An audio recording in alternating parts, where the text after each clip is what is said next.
Let's look at and learn what is the meaning of these acronym GYAT. If you want to learn how this acronym is pronounced, make sure to stay tuned until the end of the video. I've got a video for you to watch so you can say it properly as well. But for now, what is the meaning of GYAT? It essentially stands for girl, your rear is thick.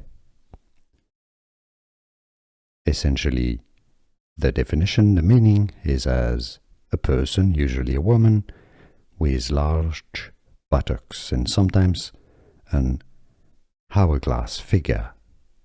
Essentially, basically, the meaning is an attractive woman.